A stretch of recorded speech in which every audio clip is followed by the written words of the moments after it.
Good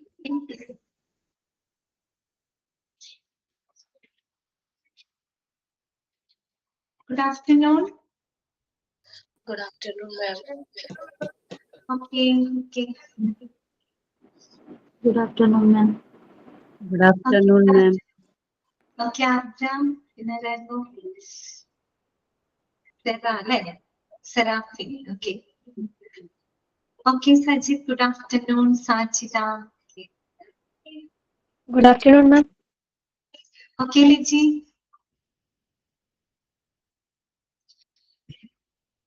നമുക്ക് okay Sonia Binduja okay എല്ലാവർക്കും good afternoon തുടങ്ങാം അല്ലേ?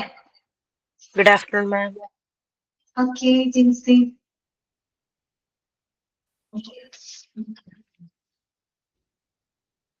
കഴിഞ്ഞ ദിവസം നമ്മൾ ക്ലാസ്സിൽ ഡിസ്കസ് ചെയ്തത്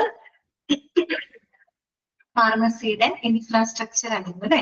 ഫാർമസിയുടെ ഇൻഫ്രാസ്ട്രക്ചർ നമ്മൾ കണ്ടു. പിന്നെ ഏറ്റവും ഇമ്പോർട്ടന്റ് ആയിട്ടുള്ള ഒരു പോയിന്റ് നമ്മൾ പഠിച്ചു.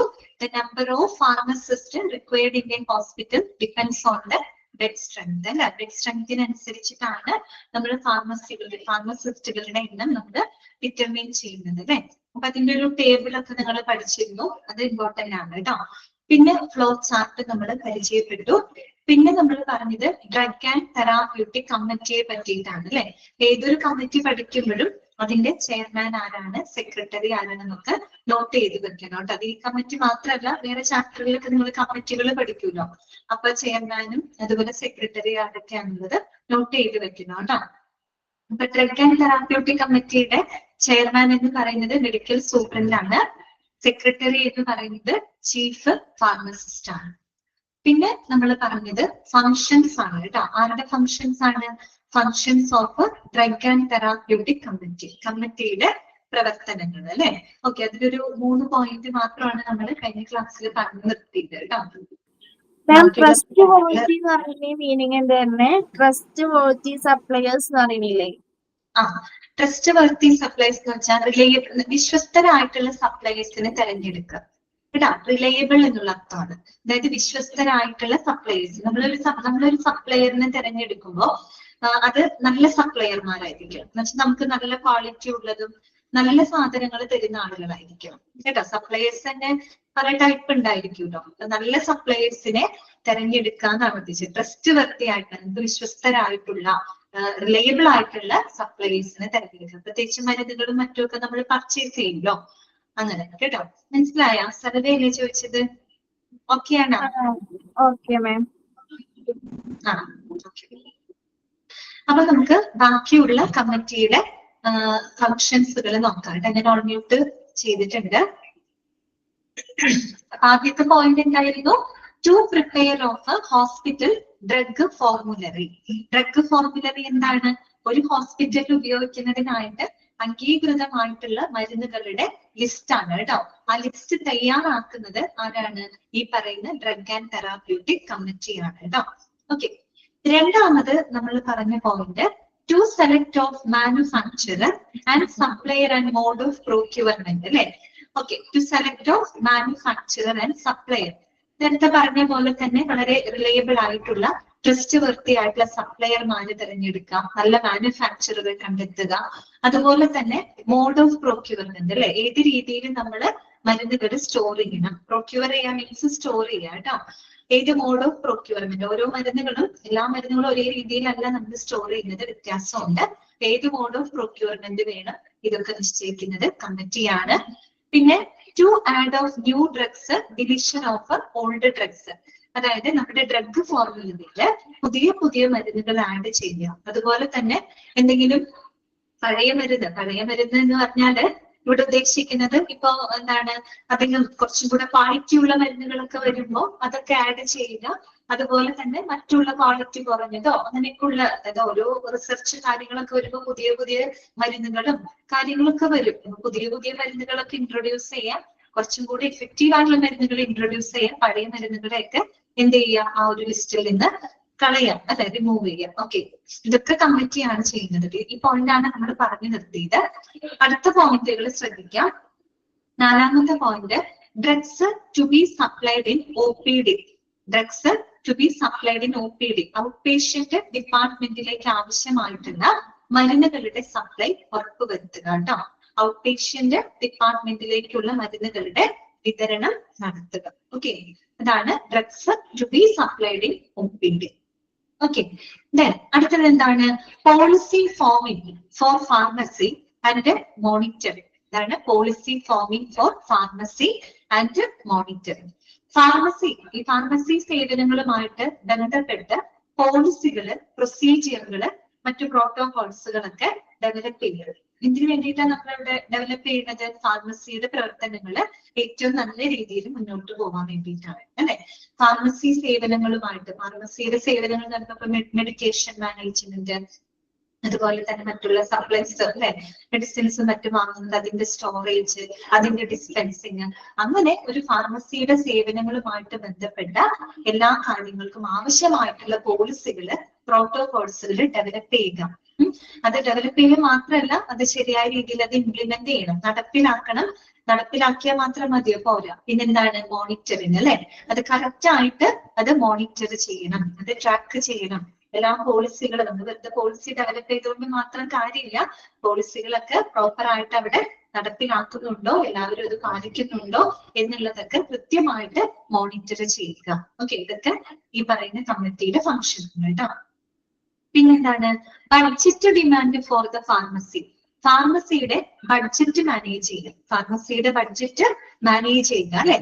അതായത് ഫാർമസിയുടെ ആ ഒരു റവന്യൂ, പിന്നെ അവരുടെ എക്സ്പെൻസ്, എക്സ്പെൻസ് അങ്ങനെയുള്ള കാര്യങ്ങളൊക്കെ കൃത്യമായിട്ട് മാനേജ് ചെയ്യുക. അതുപോലെ തന്നെ നമ്മൾ അവരുടെ ഫ്യൂച്ചർ ഡിമാൻഡ്സ്, ഫാർമസിയുടെ ഫ്യൂച്ചർ ഡിമാൻഡുകൾ, അതായത് അവിടെ ഉള്ള മരുന്നുകൾ അല്ലെ, ഇപ്പൊ മരുന്നുകൾക്ക് ഡിമാൻഡുള്ള മരുന്നുകൾ ഉണ്ടാവും, അല്ലാത്ത മരുന്നുകൾ ഉണ്ടാവും. അത് ഫ്യൂച്ചറിസ്റ്റിക് ആയിട്ട് അവരുടെ ഫ്യൂച്ചർ നീഡ്സുകളെ ഫോർകാസ്റ്റ് ചെയ്യുക, അത് പ്രെഡിക്റ്റ് ചെയ്യുക. അതുപോലെ തന്നെ ഭാവിയിൽ ഈ പറയുന്ന മെഡിക്കേഷൻ മാനേജ്മെന്റ്, മറ്റ് സപ്ലൈസും മറ്റും വാങ്ങുന്നതിനൊക്കെ ആയിട്ടുള്ള ആ ഒരു ഫണ്ടിങ് അത് കറക്റ്റ് ആയിട്ട് എന്ത് ചെയ്യുക? മെയിൻറ്റെയിൻ ചെയ്യുക. മനസ്സിലായോ? അതായത് ഫാർമസിയുടെ ബഡ്ജറ്റ് മാനേജ് ചെയ്യാം, ഫാർമസിയുടെ റവന്യൂ എത്രത്തോളം ഉണ്ട്, അതിന്റെ അവർക്ക് എന്തൊക്കെ എക്സ്പെൻസുകൾ കറക്റ്റ് ആയിട്ട് കോസ്റ്റ് അല്ലെ, എക്സ്പെൻസുകളൊക്കെ മാനേജ് ചെയ്തു പോവുക. അതുപോലെ ഫ്യൂച്ചറിസ്റ്റിക് ആയിട്ട് ഫ്യൂച്ചർ നീഡ്സുകളൊക്കെ മുൻകൂട്ടി പ്രെഡിക്റ്റ് ചെയ്യുക. അപ്പൊ ഭാവിയിലായാലും ഈ പറയുന്ന മെഡിക്കേഷൻ മാനേജ്മെന്റിനും പിന്നെ പ്രോക്യൂർമെന്റിനാണെങ്കിലും ഡിസ്പെൻസിങ്ങിനൊക്കെ ആയിട്ടുള്ള ആ ഒരു ഫണ്ടിങ് പ്രോപ്പർ ആയിട്ട് മെയിൻറ്റെയിൻ ചെയ്ത് നിർത്തുക. ഓക്കെ, ആ രീതിയിൽ ഫാർമസിയുടെ ബഡ്ജറ്റുകൾ മാനേജ് ചെയ്യുക എന്നുള്ളതും ഈ പറയുന്ന കമ്മിറ്റിയുടെ ഫംഗ്ഷൻ ആണ് കേട്ടോ. നെക്സ്റ്റ് വരുന്നത് to develop drug information system. To develop drug information system. Drug information system എന്ന് പറഞ്ഞാല് ഇവിടെ എന്താ ഉദ്ദേശിക്കുന്നത്? സോഫ്റ്റ്വെയർ സംവിധാനങ്ങളൊക്കെ ഉപയോഗിക്കുകയാണ്. ഇന്നിപ്പോ നമ്മുടെ ഹോസ്പിറ്റലിലെ എല്ലാ കാര്യങ്ങൾക്കും ധാരാളം പുതിയ പുതിയ സോഫ്റ്റ്വെയർ സംവിധാനങ്ങളും എല്ലാം ഉണ്ട് അല്ലെ. അങ്ങനെയാണ് നമ്മുടെ ഹോസ്പിറ്റലിലെ പ്രവർത്തനങ്ങളൊക്കെ വളരെ സ്മൂത്ത് ആയിട്ട് പോകുന്നത്. പണ്ട് മാനുവലി ചെയ്തിരുന്ന പല കാര്യങ്ങളും ഇന്ന് നമ്മള് ഇൻഫർമേഷൻ അല്ലെ, കമ്പ്യൂട്ടറൈസ്ഡ് സംവിധാനങ്ങൾ ഉപയോഗിച്ച് ചെയ്യുകയാണ് അല്ലെ. അതുകൊണ്ട് തന്നെ അവിടുത്തെ പ്രവർത്തനങ്ങളൊക്കെ വളരെ സ്മൂത്ത് ആയിട്ട് നമുക്ക് കൊണ്ടുപോകാൻ പറ്റുന്നുണ്ട്. അപ്പൊ അതുപോലെ തന്നെ ഡ്രഗ് ഇൻഫർമേഷൻ സിസ്റ്റംസ് ഡെവലപ്പ് ചെയ്യുക എന്ന് പറഞ്ഞാല് മരുന്നുകളും അതിന്റെ വിവിധ തരത്തിലുള്ള മരുന്നുകളും അതിന്റെ ഉപയോഗം, അതുപോലെ അതിന്റെ സൈഡ് ഇഫക്റ്റുകള്, പിന്നെ അതിന്റെ ഇൻഫാക്ഷൻസ് എന്നിവയെ പറ്റിയിട്ട് വളരെ കൃത്യമായിട്ടുള്ള വിവരങ്ങള് ഹെൽത്ത് കെയർ പ്രൊവൈഡേഴ്സിന് നൽകുന്നതിന് വേണ്ടിയിട്ടുള്ള സംവിധാനം അതാണ് എന്ത്? Drug information system. ഒരു ഡ്രഗിനെ പറ്റിയിട്ടുള്ള കംപ്ലീറ്റ് വിവരങ്ങള് അതിന്റെ ഹെൽത്ത് കെയർ വർക്കേഴ്സിന് പ്രൊവൈഡ് ചെയ്യുന്നതിനായിട്ടുള്ള ഒരു സംവിധാനമാണ് കേട്ടോ. ഇത് സോഫ്റ്റ്വെയർ സംവിധാനങ്ങളാവാം. ഇപ്പൊ പല ടൈപ്പ് ഓഫ് മരുന്നുകള്, ഓരോന്നിന്റെ ഉപയോഗം എങ്ങനെയാണ്, അതിന്റെ സൈഡ് ഇഫക്റ്റുകൾ എങ്ങനെയാണ്, അത് ബോഡിയിൽ എങ്ങനെയാണ് ഇന്ററാക്ട് ചെയ്യുന്നത്, അങ്ങനെ ആ ഒരു മരുന്നിനെ സംബന്ധിക്കുന്ന കംപ്ലീറ്റ് വിവരങ്ങള് ആ ഹെൽത്ത് കെയർ വർക്കേഴ്സിന് പ്രൊവൈഡ് ചെയ്യുന്നതിന് ആവശ്യമായിട്ടുള്ള സംവിധാനം അതാണ് ഡ്രഗ് ഇൻഫർമേഷൻ സിസ്റ്റം. അങ്ങനെയുള്ള സംവിധാനം ഡെവലപ്പ് ചെയ്യുക എന്നുള്ളതും ഈ പറയുന്ന ഡ്രഗ് ആൻഡ് തെറാപ്യൂട്ടിക് കമ്മിറ്റിയുടെ ഫംഗ്ഷൻ ആണ്. പിന്നെന്താണ്? To check of pharmacy records and drug quality. To check of pharmacy records and drug quality. ഫാർമസിയുടെ റെക്കോർഡുകള് ചെക്ക് ചെയ്യുക അല്ലെ. അതായത് ഫാർമസി നമ്മൾ പഠിക്കുന്നുണ്ട്, ഒരു ഫാർമസിയിലൊക്കെ സൂക്ഷിക്കുന്ന റെക്കോർഡുകൾ എന്തൊക്കെയാണ്, രജിസ്റ്ററുകൾ എന്തൊക്കെയാണ് നമ്മൾ ഇനി പഠിക്കുന്നുണ്ട്. അപ്പൊ ഈ ഫാർമസിയുടെ റെക്കോർഡുകൾ നമ്മൾ റിവ്യൂ ചെയ്യുക, അത് ഓഡിറ്റ് ചെയ്യുക. അതായത് ആ റെക്കോർഡുകളൊക്കെ കംപ്ലീറ്റ് ആണെന്നും കറക്റ്റ് ആണെന്നും അപ് ടു ഡേറ്റ് ആണെന്നും ഉറപ്പുവരുത്താനും പോളിസികളൊക്കെ കൃത്യമായിട്ട് പാലിക്കുന്നുണ്ടോ എന്ന് ഉറപ്പുവരുത്താനായിട്ട് നമ്മൾ പീരിയോഡിക് ആയിട്ട് അത് ചെക്ക് ചെയ്യുക, അത് റിവ്യൂ ചെയ്യുക, അത് ഓഡിറ്റ് ചെയ്യുക. ഓക്കെ.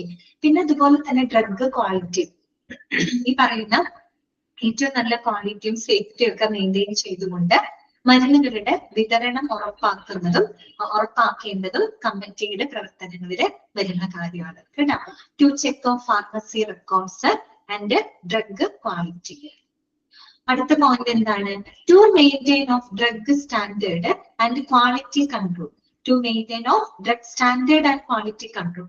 ഈ പറയുന്ന ഡ്രഗ്സുകൾ, മരുന്നുകളെല്ലാം തന്നെ അതിന്റെ ആ ഒരു certain set of standards, quality, efficacy, safety ഇതെല്ലാം കൃത്യമായിട്ട് പാലിക്കുന്നുണ്ടോ? പാലിക്കുകയല്ല, അത് കറക്റ്റ് ആയിട്ട് മെയിൻറ്റെയിൻ ചെയ്യാം. നമ്മൾ കൊടുക്കുന്ന മരുന്നുകള് അതിൻ്റെതായ നിലവാരം ഉണ്ടാവും അല്ലെ, ക്വാളിറ്റിയിലായിക്കോട്ടെ, കാര്യക്ഷമതയിലായിക്കോട്ടെ, അതുപോലെ തന്നെ അതിന്റെ സേഫ്റ്റിയുടെ കാര്യത്തിലായിക്കോട്ടെ, ഒരു സെർട്ടൈൻ സെറ്റ് ഓഫ് ക്വാളിറ്റി അല്ലെ, ഒരു ക്വാളിറ്റി ഓഫ് സ്റ്റാൻഡേർഡ് അവർ അത് മെയിൻറ്റെയിൻ ചെയ്യണം. അതുപോലെ തന്നെ ക്വാളിറ്റി കൺട്രോളും അല്ലെ, അതായത് മരുന്നുകളുടെ ക്വാളിറ്റി ഉറപ്പുവരുത്തുക, ഏറ്റവും സേഫ് ആയിട്ടുള്ള രീതിയിൽ അതിന്റെ സ്റ്റോറേജും ഡിസ്പെൻസിങ്ങും ഒക്കെ ഉറപ്പാക്കുക. ഇതൊക്കെ കമ്മിറ്റിയുടെ ഫംഗ്ഷൻ ആണ്. പിന്നെന്താണ്? To dispose of expiry drugs അല്ലെ, കാലഹരണം പെട്ടിട്ടുള്ള മരുന്നുകളെല്ലാം തന്നെ സേഫ് ആയിട്ട് തന്നെ ഡിസ്പോസ് ചെയ്യുക. തോന്നിയ രീതിയിലല്ല ഡിസ്പോസ് ചെയ്യുന്നതിന് അതിൻ്റെതായ ചില ക്രൈറ്റീരിയാസ് ഉണ്ട്. അപ്പൊ അതിനനുസരിച്ച് ഈ പറയുന്ന എക്സ്പയർഡ് ആയിട്ടുള്ള ഡ്രഗ്സുകൾ ഡിസ്പോസ് ചെയ്യുക. ഓക്കെ. ഇതൊക്കെ ആരുടെ ഫംഗ്ഷൻ ആണ്? നമ്മുടെ ഡ്രഗ് ആൻഡ് തെറാപ്യൂട്ടിക് കമ്മിറ്റിയുടെ ഫംഗ്ഷൻസ് ആണ്. കിട്ടിയോ പോയിന്റുകളൊക്കെ? അപ്പൊ ഇതൊക്കെ നമ്മൾ പറഞ്ഞത് ഡ്രഗ് ഫോർമുലനെ പ്രിപ്പയർ ചെയ്യുക, അതുപോലെ തന്നെ നല്ല സപ്ലയർമാരെ, മാനുഫാക്ചറേഴ്സിനെ തെരഞ്ഞെടുക്കുക, അതുപോലെ മോഡ് ഓഫ് പ്രൊക്യൂർമെന്റ് ഏത് രീതിയിൽ സ്റ്റോർ ചെയ്യണം എന്നുള്ളത് ഡിസൈഡ് ചെയ്യുക. പിന്നെ ഈ പറയുന്ന ഡ്രഗ് ഫോർമുലയിലേക്ക് പുതിയ മരുന്നുകൾ ആഡ് ചെയ്യുക, പഴയ മരുന്നുകളെ ഒഴിവാക്കാം. അതുപോലെ ഔട്ട് പേഷ്യന്റ് ഡിപ്പാർട്ട്മെന്റിലേക്കുള്ള മരുന്നുകളുടെ സപ്ലൈ നടത്തുക. പിന്നെ ഫാർമസിക്ക് ആവശ്യമായിട്ടുള്ള പോളിസികൾ ഫോം ചെയ്യുക, അത് കൃത്യമായിട്ട് ഇംപ്ലിമെന്റ് ചെയ്ത് അത് മോണിറ്റർ ചെയ്യുക. പിന്നെ ഫാർമസിയുടെ ബഡ്ജറ്റ് ഈ പറയുന്ന പോലെ മാനേജ് ചെയ്യുക. പിന്നെ ഡ്രഗ് ഇൻഫർമേഷൻ സിസ്റ്റംസ് ഡെവലപ്പ് ചെയ്യുക. ഫാർമസിയുടെ റെക്കോർഡുകള്, ഡ്രഗിന്റെ ക്വാളിറ്റികളൊക്കെ റെഗുലർ ആയിട്ട് റിവ്യൂ ചെയ്യുക, അത് ഓഡിറ്റ് ചെയ്യുക. പിന്നെ ഒരു ഡ്രഗ് സ്റ്റാൻഡേർഡും ക്വാളിറ്റി കൺട്രോളും ഒക്കെ നിലനിർത്തുക. പിന്നെ എക്സ്പയർഡ് ആയിട്ടുള്ള ഡ്രഗുകളെ ശരിയായ രീതിയിൽ ഡിസ്പോസ് ചെയ്യുക. ഇത്രയുമാണ് ഒരു ഡ്രഗ് ആൻഡ് തെറാപ്യൂട്ടിക് കമ്മിറ്റിയുടെ ഫങ്ഷൻസ് ആയിട്ട് പറയുന്നത്. ക്ലിയർ ആണോ? എല്ലാ പോയിന്റുകളും മനസ്സിലായോ? ഓക്കെ. ജസ്റ്റ് ഒന്ന് വായിച്ചു നോക്കിയേ. ഓക്കെ ആണ് നോക്കിയേ.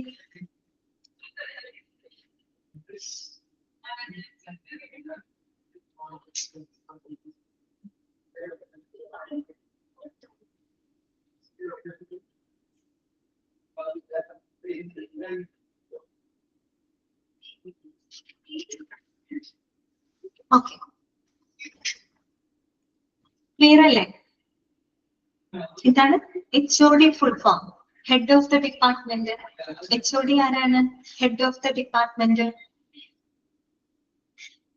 ഇവിടെ എവിടെ HOD വന്നത്? OPD ആണോ ചോദിച്ചത്? OPD ഔട്ട് പേഷ്യന്റ് ഡിപ്പാർട്ട്മെന്റ് കേട്ടോ.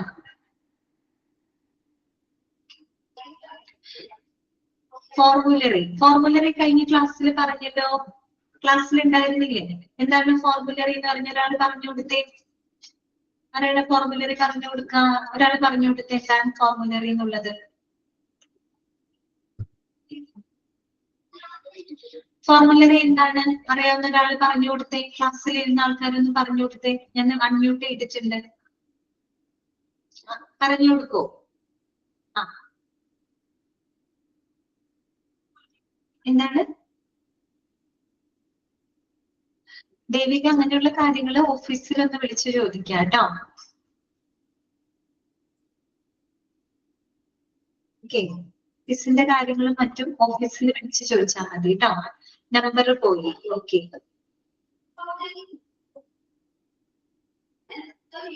ഓഫീസിലെ നമ്പർ അല്ലെ? ഓക്കെ. അപ്പൊ ഞാനിവിടെ പറയാം കേട്ടോ, അവരോട് പറയാം. ദേവിക എന്നല്ലേ പേര്? ഓക്കെ. ദേവികാനന്ദ് അല്ലെ? നോട്ട് ചെയ്ത് കേട്ടോ. ഒരാൾക്ക് അറിയില്ലേ എന്താണ് ഫോർമുലറി എന്നുള്ളത്? അപ്പൊ ഞാൻ ഈ ക്ലാസ് എടുക്കുന്നതൊക്കെ വെറുതെ പോയല്ലോ.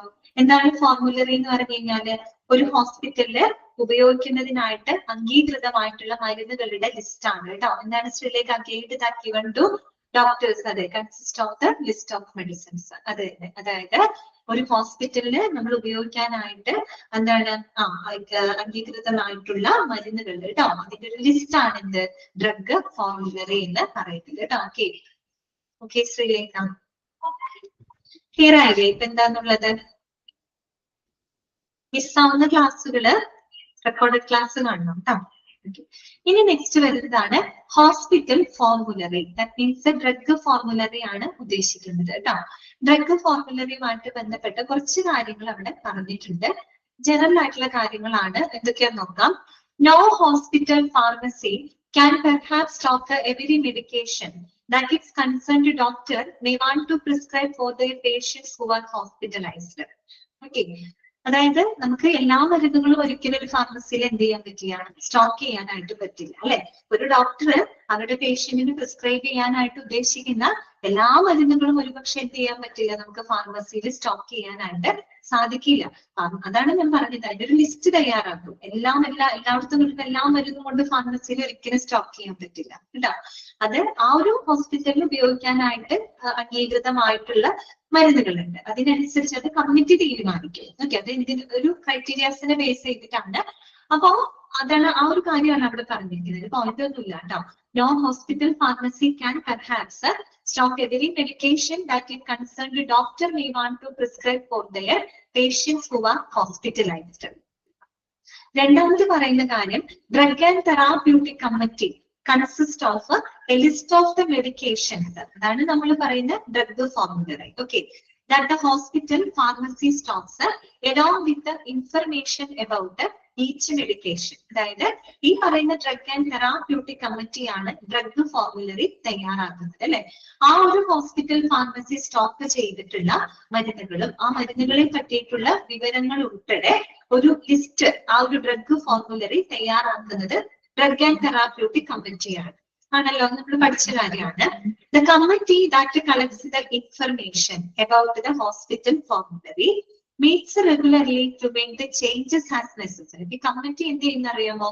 ഈ പറയുന്ന ഡ്രഗ് ഫോർമുലറിയിൽ നിന്ന് എല്ലാ ഇൻഫർമേഷൻസ് അവർ കളക്ട് ചെയ്യുകയും അവര് ഈ പറയുന്ന എന്തെങ്കിലും മോഡിഫിക്കേഷൻസ്, എന്തെങ്കിലും ചേഞ്ചസുകളൊക്കെ വരുത്തുന്നതിന് വേണ്ടിയിട്ട് റെഗുലർ ആയിട്ട് അവര് മീറ്റ് ചെയ്യുകയും ചെയ്യുന്നു. ഓക്കെ, കാര്യം എന്താണ്? ഈ ഫോർമുലറി എന്ന് പറയുമ്പോൾ നമുക്ക് പുതിയ പുതിയ മാറ്റങ്ങൾ, എപ്പോഴും ഇത് സ്റ്റേബിൾ ആകുന്നില്ല. പുതിയ മരുന്നുകൾ വരുമ്പോൾ നമ്മൾ പുതിയ ഡ്രഗ്സ് അതിലേക്ക് ആഡ് ചെയ്യുന്നു പറഞ്ഞു. ഓൾഡ് ഡ്രഗ്സുകൾ ചിലപ്പോൾ കുറച്ചും കൂടി ഇഫക്റ്റീവ് ആയിട്ടുള്ള ഡ്രഗ്സുകളൊക്കെ വരികയാണെങ്കിൽ നമ്മൾ അത് ആഡ് ചെയ്യും. ചില പഴയ മരുന്നുകൾ ചിലപ്പോൾ നമ്മൾ ഒഴിവാക്കും അല്ലെ? അപ്പൊ ആ രീതിയിൽ ആവശ്യമായിട്ടുള്ള ചേഞ്ചസുകൾ വരുത്തുന്നതിന് വേണ്ടിയിട്ട് അവര് റെഗുലർ ആയിട്ട് മീറ്റ് ചെയ്യാറുണ്ട്. കാര്യം ഇതെന്ന് പറഞ്ഞാൽ റെഗുലർ മീറ്റിംഗിലൂടെ വേണ്ടത് തീരുമാനിക്കാനായിട്ട്. കാരണം 1-2 മാസങ്ങളുടെ ഇടവേളയിലൊന്നും അങ്ങനെ മീറ്റ് ചെയ്തിട്ട് കാര്യമില്ല. കാര്യം നമുക്കറിയില്ല, ഓരോ ദിവസത്തിലും പല പല ചേഞ്ചസുകൾ വന്നുകൊണ്ടിരിക്കുകയാണ്. അതുകൊണ്ട് തന്നെ അവര് റെഗുലർ ആയിട്ട് അതിൽ ചേഞ്ചസുകൾ വരുത്തുന്നതിന് വേണ്ടിയിട്ട് മീറ്റ് ചെയ്യുന്നു. ഓക്കെ, പിന്നെ അടുത്തെന്താണ്? Doctors use the formulary to find out which medications the hospital has available to treat a given symptom or condition. They also check it to ensure that they do not prescribe medications that can cause the perilous interactions with the other medications. എന്താണ് ഇവിടെ പറയുന്നത്? ഒരു drug formulary ഉണ്ട്. ഒരു ഡോക്ടർക്ക് എങ്ങനെയാണ് ഇതൊരു helpful ആവുന്നത്? നമ്മളൊരു ഡോക്ടറിന് കൊടുക്കുന്ന ഒരു ഗൈഡും കൂടെയാണ് അല്ലെ ഡ്രഗ് ഫോർമുലറി എന്ന് പറയുന്നത്. അപ്പോ ഒരു രോഗിയെ സംബന്ധിച്ച് അവർക്ക് അവരുടെ എന്തെങ്കിലും ഒരു അസുഖത്തിനോ അല്ലെങ്കിൽ അവരുടെ എന്തെങ്കിലും ഒരു സിംറ്റത്തിനോ ഈ പറയുന്ന ഏതൊക്കെ മരുന്നുകളാണ് അവിടെ അവൈലബിൾ ആയിട്ടുള്ളത് എന്ന് അറിയാനായിട്ട് ഡോക്ടറിനെ സഹായിക്കുന്നത് ഈ പറയുന്ന ഡ്രഗ് ഫോർമുലറി ആണ്. മനസ്സിലായല്ലോ? അതായത് ഒരു ഡോക്ടർക്ക് തന്റെ പേഷ്യന്റിന്റെ എന്തെങ്കിലും രോഗത്തിനോ അല്ലെങ്കിൽ സിംറ്റത്തിനോ വേണ്ടിയിട്ട് ഒരു മരുന്ന് പ്രിസ്ക്രൈബ് ആണ്. അപ്പൊ അവിടെ ഏതൊക്കെ മരുന്നുകളാണ് ആ ഒരു ഫാർമസിയിൽ അവൈലബിൾ ആയിട്ടുള്ളത് എന്ന് കണ്ടെത്താനായിട്ട് ഡോക്ടറിനെ സഹായിക്കുന്നത് എന്താണ്? ഈ ഒരു ഡ്രഗ് ഫോർമുലറിയാണ്. നമ്മൾ പറഞ്ഞില്ലേ, ഫാർമസി ഡോക്ടർക്ക് ഒരു ഗൈഡ് പ്രൊവൈഡ് ചെയ്യുന്നുണ്ട്, ഒരു ഡ്രഗ് ഫോർമുലറി പ്രൊവൈഡ് ചെയ്യുന്നുണ്ട്. അപ്പൊ അത് നോക്കിയിട്ടാണ് ഡോക്ടർക്ക് മനസ്സിലാക്കുക. ഡോക്ടർ പ്രിസ്ക്രൈബ് ചെയ്യുന്ന മരുന്നുകൾ ഫാർമസിയിൽ ഉണ്ടാവണം അല്ലെ. അപ്പൊ ഏതൊക്കെ മരുന്നുകളാണ് ആ ഫാർമസിയിൽ അവൈലബിൾ ആയിട്ടുള്ളത് അതനുസരിച്ചിട്ടാണ് ഡോക്ടർ മരുന്ന് പ്രിസ്ക്രൈബ് ചെയ്യുന്നത്. അത് കണ്ടെത്താനായിട്ട് ഒരു ഡോക്ടറെ സഹായിക്കുന്നത് എന്താണ്? ഈ പറയുന്ന ഡ്രഗ് ഫോർമുലറിയാണ്. അത് മാത്രമല്ല മറ്റൊരു കാര്യം എന്താന്ന് വെച്ചാൽ they also check it to ensure that they do not prescribe medications that can cause perilous interactions with other medication. Perilous interaction എന്ന് പറയുമ്പോൾ എന്താണ്? പ്രതികൂലമായിട്ടുള്ള അല്ലെങ്കിൽ ഡേഞ്ചറസ് ആയിട്ടുള്ള ചില ഇന്ററാക്ഷൻസ്, അതായത് മറ്റ് മരുന്നുകളുടെ ഇടപെടലുകൾ മൂലം എന്തെങ്കിലും എന്താണ് അപകടങ്ങൾ ഉണ്ടാക്കുന്ന മരുന്നുകൾ എഴുതുന്നില്ല എന്ന് ഉറപ്പുവരുത്താനും ഡോക്ടറിനെ സഹായിക്കുന്നത് ഈ ഒരു ഡ്രഗ് ഫോർമുലറിയാണ്. ഇപ്പൊ ചില മരുന്നുകൾ പരസ്പരം ഇന്ററാക്ട്, ഇപ്പൊ തന്നെ നമുക്ക് തന്നെ ഡോക്ടർ മരുന്ന് എഴുതി തരുമ്പോൾ രാവിലെ കഴിക്കുന്നത്, ഉച്ചയ്ക്ക് കഴിക്കുന്നത്, അല്ലെ, രാത്രി കഴിക്കുന്നത്, ഭക്ഷണത്തിന് മുമ്പ് കഴിക്കുന്നത്, ഭക്ഷണത്തിന് ശേഷം കഴിക്കുന്നത്, അങ്ങനെയൊക്കെ പ്രത്യേകം പറയാൻ ഇതൊക്കെ കാര്യങ്ങളുണ്ട്. അതായത് ചില മരുന്നുകൾ ഒരേ സമയത്ത് എടുക്കുന്ന ചില മരുന്നുകൾ പരസ്പരം ഇന്ററാക്ട് ചെയ്യുന്ന മരുന്നുകൾ, ഇന്ററാക്ട് ചെയ്ത് കഴിഞ്ഞാൽ ചിലപ്പോൾ രോഗിയിൽ എന്തെങ്കിലും ബുദ്ധിമുട്ടുകൾ ഉണ്ടാക്കുന്ന മരുന്നുകൾ ഉണ്ടാവും. അപ്പൊ അങ്ങനെയുള്ള മരുന്നുകൾ, മറ്റു മരുന്നുകളുടെ ഇടപെടലുകൾ മൂലം അപകട സാധ്യത ഉണ്ടാക്കുന്ന മരുന്നുകൾ എഴുതുന്നില്ല എന്ന് ഉറപ്പുവരുത്താനും ഒരു ഡോക്ടറെ സഹായിക്കുന്നത് എന്താണ്? ഈ ഡ്രഗ് ഫോർമുലറിയാണ്. മനസ്സിലായോ? ഓക്കെ, അതാണ് അതിന്റെ ഒരു ബെനിഫിറ്റ് ആണ് അവിടെ പറയുന്നത് കേട്ടോ. പിന്നെ എന്താണ്? അപ്പൊ ആ പോയിന്റ് നിങ്ങളൊന്ന് നോട്ട് ചെയ്ത് വെക്കണം. എങ്ങനെയാണ് ഒരു ഡോക്ടേഴ്സിന് ഡ്രഗ് ഫോർമുലറി ഹെൽപ്ഫുൾ ആവുന്നത് എന്ന് ചോദിക്കുകയാണെങ്കിൽ ഈ ഒരു കാര്യം നിങ്ങൾ മനസ്സിലാക്കുക. ഒരു സിംറ്റം അല്ലെങ്കിൽ ഒരു ചികിത്സയ്ക്ക് വേണ്ടിയിട്ട് ഒരു ഡോക്ടർക്ക് മരുന്ന് പ്രിസ്ക്രൈബ് ചെയ്യാനായിട്ട് ഏതൊക്കെ മരുന്നുകൾ ആ ഫാർമസി സ്റ്റോക്ക് ചെയ്തിട്ടുണ്ടെന്ന് കണ്ടെത്താൻ ഡോക്ടറെ സഹായിക്കുന്നുണ്ട്. അതുപോലെ മറ്റു മരുന്നുകളുടെ ഇടപെടലുകൾ മൂലം അപകട സാധ്യത ഉണ്ടാക്കുന്ന മരുന്നുകൾ പ്രിസ്ക്രൈബ് ചെയ്യുന്നില്ല എന്ന് ഉറപ്പുവരുത്താനും ഡോക്ടർ എന്ത് സഹായിക്കുന്നുണ്ട്? ഈ പറയുന്ന ഡ്രഗ് ഫോർമുലറി സഹായിക്കുന്നുണ്ട്. ഓക്കെ, ഇനി അടുത്തതൊരു ഇമ്പോർട്ടന്റ് പോയിന്റ് ആണ്, നോട്ട് ചെയ്ത് വെക്കാം. The committee select the medications based on their effectiveness, their cost and the need for them at each particular hospital. 3 പോയിന്റുകളാണ് ഇവിടെ നോട്ട് ചെയ്യേണ്ടത് കേട്ടോ. ഈ കമ്മിറ്റി ആണല്ലോ ഈ ഒരു ഫോർമുലറി തയ്യാറാക്കുന്നത്. അപ്പൊ അതിൽ ഏതൊക്കെ മരുന്നുകൾ ഉൾപ്പെടുത്തണം, വേണ്ട എന്നൊക്കെ തീരുമാനിക്കുന്നത് ഈ പറയുന്ന ക്രൈറ്റീരിയാസിനെ ബേസ് ചെയ്തിട്ടാണ്. ഏതൊക്കെ കാര്യമാണ്? ഒന്ന്, ബേസ്ഡ് ഓൺ ദെയർ ഇഫക്റ്റീവ്നെസ്, അതിന്റെ ആ ഒരു ഫലപ്രാപ്തി എത്രത്തോളം ഉണ്ട് അല്ലെ, അതിന്റെ എഫക്റ്റീവ്നെസ് എത്രത്തോളം ഉണ്ട്. അതുപോലെ കോസ്റ്റ് ഒരു പ്രധാനപ്പെട്ട ഫാക്ടറാണ്. എന്നുവെച്ചാൽ ഒരുവിധം ആൾക്കാർക്ക് അഫോർഡ് ചെയ്യാൻ പറ്റുന്ന രീതിയിലുള്ള അങ്ങനെയുള്ള മരുന്നുകളായിരിക്കണം അല്ലെ, കോസ്റ്റിനെ ഡിപ്പെൻഡ് ചെയ്യുന്നുണ്ട്. പിന്നെ need for the at each particular hospital, ആ ഒരു ഹോസ്പിറ്റൽ ആ മരുന്നിന് എത്രത്തോളം ഡിമാൻഡ് ഉണ്ട്, എത്രത്തോളം റിക്വയർമെന്റ് വരുന്നുണ്ട്. ഈ 3 കാര്യങ്ങളെ ബേസ് ചെയ്തിട്ടാണ് കമ്മിറ്റി എന്ത് തീരുമാനിക്കുന്നത്? ആ ഒരു ലിസ്റ്റിനകത്തേക്ക് മെഡിസിൻസിനെ തീരുമാനിക്കുന്നത്. ഏതൊക്കെയാണ് 3 കാര്യങ്ങള്?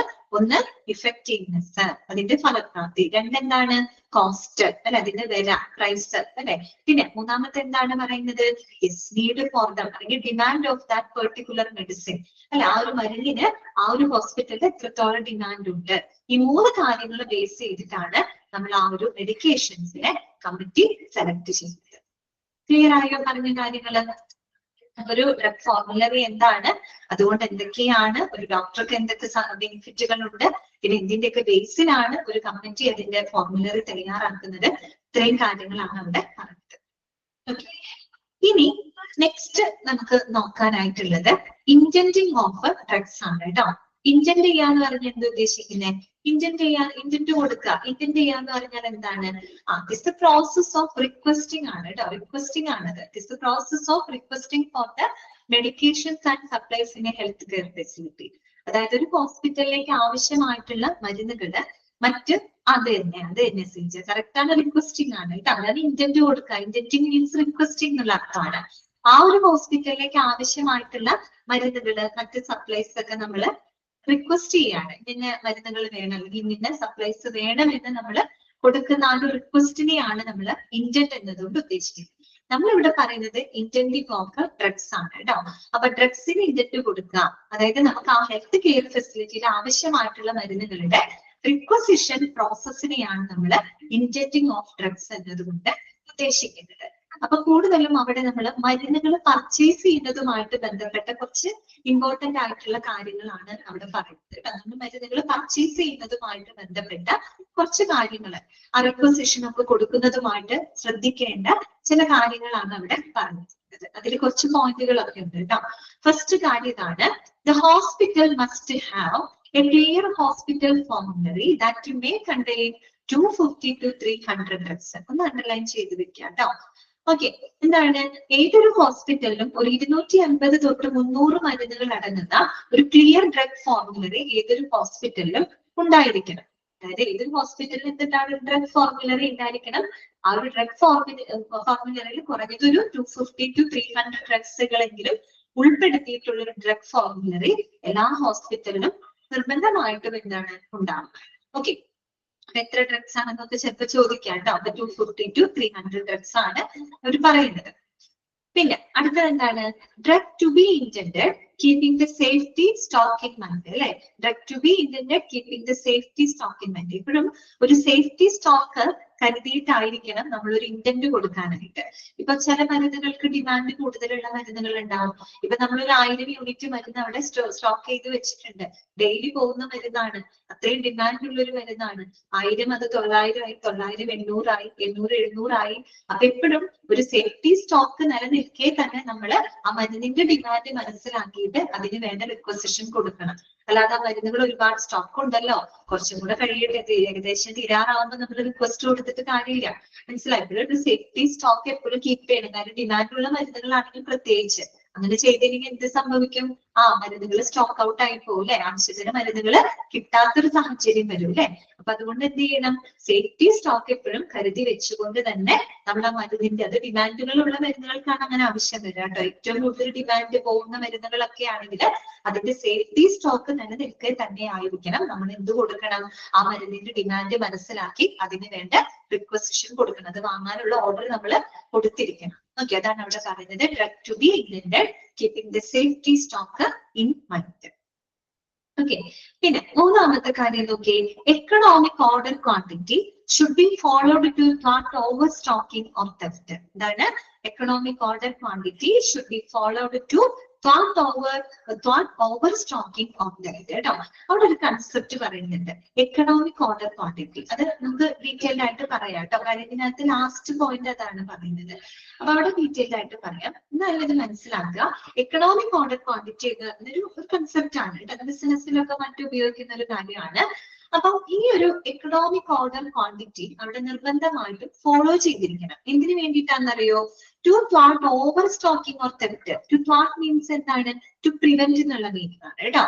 അതായത് ഓവർ സ്റ്റോക്കിങ്ങും ഈ ഓവർ സ്റ്റോക്കിംഗ് മൂലം ഉണ്ടാകുന്ന തെഫ്റ്റ്, കളവ്, മോഷണം, ഇതൊക്കെ ഒഴിവാക്കുന്നതിന് വേണ്ടിയിട്ട് നമ്മളൊരു എക്കണോമിക് ഓർഡർ ക്വാണ്ടിറ്റി അവിടെ ഫോളോ ചെയ്തിരിക്കണം. മനസ്സിലായോ? അതായത് സാധനങ്ങൾ ഓവറായിട്ട് സ്റ്റോക്ക് ചെയ്ത് വെച്ചാൽ ചിലപ്പോൾ ആൾക്കാർ എടുത്തോണ്ട് പോകും. അവിടുത്തെ തെഫ്റ്റിനുള്ള ചാൻസ് കൂടുതലാണ് അല്ലെ. അപ്പോ അത് ഒഴിവാക്കണം. അത് ഒഴിവാക്കാനായിട്ട് എന്ത് ചെയ്യുക, തെഫ്റ്റ് മാത്രമല്ല പല പ്രോബ്ലംസ് അതുപോലെ ഉണ്ടാവും. ചിലപ്പോൾ ഒത്തിരി ഡാമേജ് ഒക്കെ വരാം, അല്ലെങ്കിൽ സ്റ്റോർ ചെയ്യാൻ പറ്റാത്തതിന്റെ ബുദ്ധിമുട്ടിൽ അങ്ങനെയൊക്കെ നശിച്ചൊക്കെ പോകാം. നമുക്ക് ഒട്ടും ഉപയോഗിക്കാൻ പറ്റാത്ത സാഹചര്യത്തിലേക്കൊക്കെ വരാം. അപ്പൊ അങ്ങനെയുള്ള പ്രശ്നങ്ങൾ അവോയ്ഡ് ചെയ്യാൻ വേണ്ടിയിട്ട് ഈ പറയുന്ന എക്കണോമിക് ഓർഡർ ക്വാണ്ടിറ്റി എന്ന് പറയുന്ന ഒരു കൺസെപ്റ്റ് അവിടെ ഫോളോ ചെയ്തിരിക്കണം. അതെന്താണെന്നുള്ളത് ലാസ്റ്റ് നമുക്ക് പറയാം. ഓക്കെ, പിന്നെന്താണ്, order to be issued as soon as the critical level is reached. നമ്മൾ നേരത്തെ പറഞ്ഞ പോയിന്റിന്റെ തന്നെ വേറൊരു രീതിയിൽ പറഞ്ഞത് മാത്രമേ ഉള്ളൂ കേട്ടോ. Order to be issued as soon as critical level is reached. അതായത് ഒരു ക്രിട്ടിക്കൽ ലെവൽ എത്തുന്നതിന് മുമ്പ് തന്നെ നമ്മൾ എന്ത് ചെയ്യണം, ഓർഡർ കൊടുക്കണം. നമ്മൾ നേരത്തെ പറഞ്ഞില്ലേ, ഒരു സേഫ്റ്റി സ്റ്റോക്ക് നിലനിർത്തിക്കൊണ്ട് തന്നെ നമ്മൾ ആ മരുന്നിന് ഓർഡർ കൊടുക്കണം എന്ന് തന്നെയാണ് നമ്മൾ ഉദ്ദേശിക്കുന്നത്. ക്രിട്ടിക്കൽ ലെവൽ എത്താനായിട്ട് അനുവദിക്കരുത് അല്ല. അങ്ങനെ വന്നു കഴിഞ്ഞാൽ മരുന്ന് കിട്ടാതെ പോകുന്ന ഒരവസ്ഥ വരും. അപ്പൊ അതിന് മുമ്പേ തന്നെ നമ്മൾ എന്ത് ചെയ്യണം, ഓർഡർ കൊടുക്കും. വായിക്കും കേട്ടോ.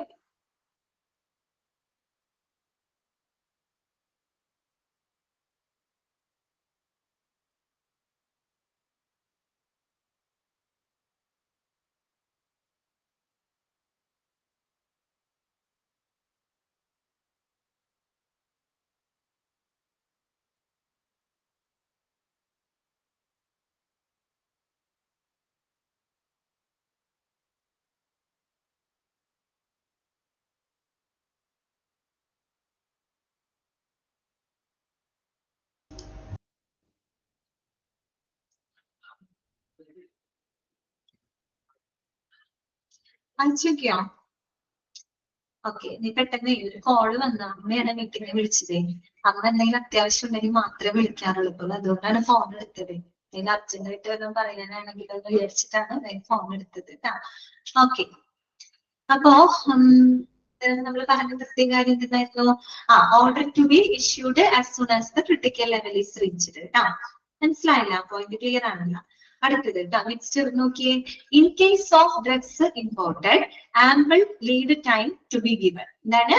In case of drugs imported ample lead time to be given. ഇനി നമ്മൾ ഇമ്പോർട്ട് ചെയ്യുന്ന മരുന്നുകൾ ഉണ്ടാവും അല്ലെ, ഇറക്കുമതി ചെയ്യുന്ന മരുന്നുകൾ ഉണ്ടാവും. അങ്ങനെയുള്ള മരുന്നുകൾ പുറത്തുനിന്നൊക്കെ കൊണ്ടുവരുന്നതായിരിക്കും, വല്ല ഫോറിൻ കൺട്രീസിൽ നിന്നൊക്കെ വരുന്ന മരുന്നുകളാണെങ്കിൽ അത് നമ്മൾ ഇന്ത്യൻ എന്ത് ചെയ്യണം? അതിന് ample lead time to be given അല്ലെ, മതിയാവുന്ന സമയം കൊടുക്കണം. ലീഡ് ടൈം എന്ന് വെച്ചാൽ എന്താണ്? നമ്മൾ ഓർഡർ കൊടുത്ത് നമ്മൾ അത് റിസീവ് ചെയ്യുന്നതിനുള്ള ഒരു സമയമാണ് ഈ ലീഡ് ടൈം എന്ന് പറയുന്നത്.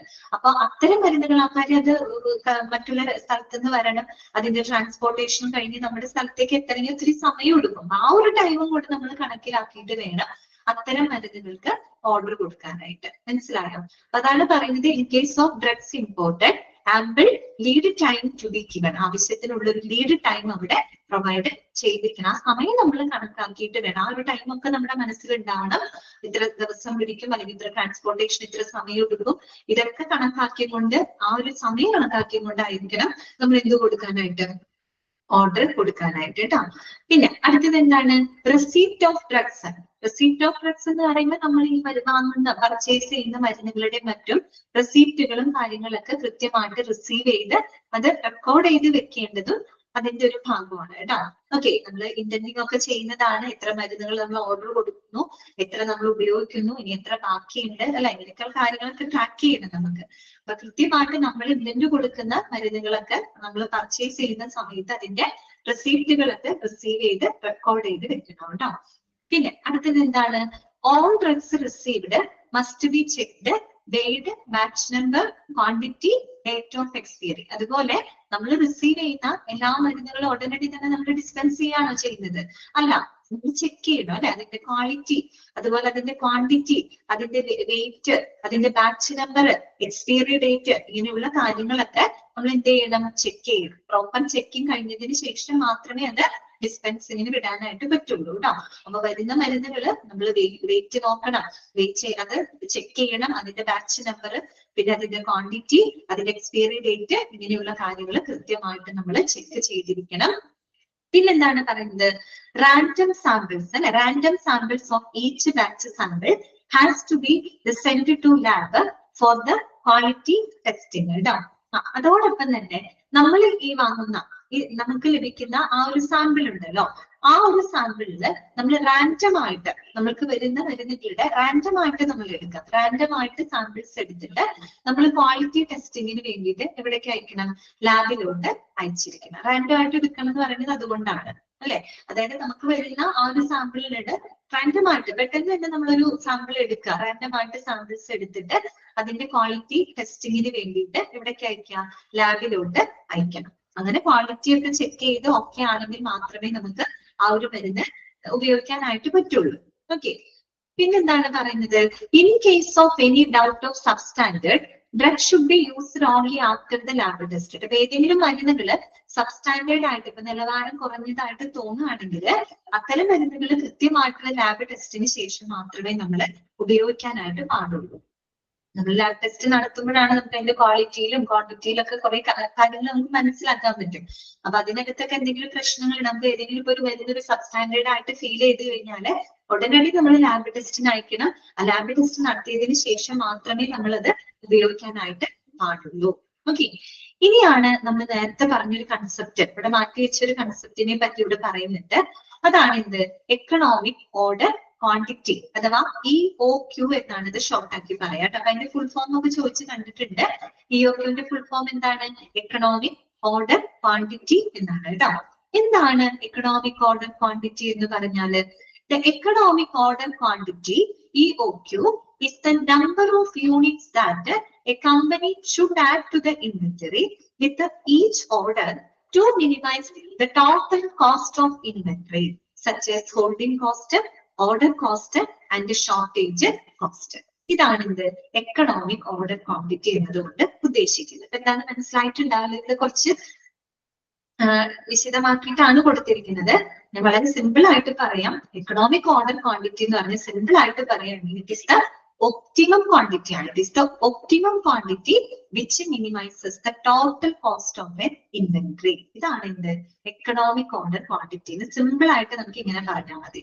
എന്താണ് optimum quantity? Optimum quantity which minimises the total cost of an inventory, that is called economic order quantity.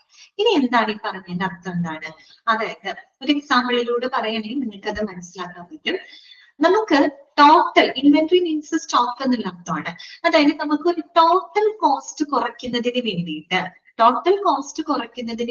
നമ്മൾ ഓർഡർ ചെയ്യുന്ന ആ ഒരു ഒപ്റ്റിമം ക്വാണ്ടിറ്റി ഉണ്ടല്ലോ, അതിനെയാണ് നമ്മൾ എക്കണോമിക് ഓർഡർ ക്വാണ്ടിറ്റി. എക്കണോമിക് എന്ന് തന്നെ കേൾക്കുമ്പോൾ എക്കണോമിക് ഫ്രണ്ട്ലി, എക്കണോമിക് എന്ന് പറയുമ്പോൾ കുറച്ചും കൂടെ നമുക്ക് ലാഭകരമാവുന്ന രീതിയിൽ, ഫിനാൻഷ്യലി നമുക്ക് ഫ്രണ്ട്ലി ആവുന്ന രീതിയിൽ എന്നുള്ളൊരു മീനിങ് ആണല്ലോ. അപ്പോ എക്സാമ്പിൾ പറഞ്ഞു കഴിഞ്ഞാൽ നമുക്ക് കാര്യം മനസ്സിലാവും. ഇപ്പോ ഒരു എക്സാമ്പിൾ കൂടി പറയുന്നതാണ് കേട്ടോ. അതായത് നമ്മളിപ്പോ ഒരു ഹോസ്പിറ്റലില് ഏതെങ്കിലും ഒരു പർട്ടിക്കുലർ ഡ്രഗ് അത് നമുക്കൊരു 1000 യൂണിറ്റ് വേണമെന്നിരിക്കട്ടെ. ഓക്കെ, ഒരു 1000 യൂണിറ്റ് നമുക്ക് വേണമെന്നിരിക്കട്ടെ. നമ്മൾ എന്ത് ചെയ്യാണ്? 1600 യൂണിറ്റ് നമ്മൾ ഓർഡർ കൊടുക്കുകയാണ്. മനസ്സിലായോ? 1000 യൂണിറ്റ് നമുക്ക് ആവശ്യമുണ്ട്. അത്യാവശ്യം ഡിമാൻഡുള്ള മരുന്നാണ് കേട്ടോ. അത്യാവശ്യം ഡിമാൻഡുള്ള മരുന്നാണ്. നമുക്കൊരു 1000 യൂണിറ്റ് ആവശ്യമുണ്ട്. നമ്മൾ ആ 1000 യൂണിറ്റിന് പകരം ഒരു 1600 യൂണിറ്റ് നമ്മൾ ഓർഡർ ചെയ്യാണ്. ഓക്കെ, ഇങ്ങനെ നമ്മൾ ഓർഡർ ചെയ്യുമ്പോൾ നമുക്ക് ഒരുപാട് കോസ്റ്റുകൾ അവിടെ എന്ത് ചെയ്യാൻ പറ്റും?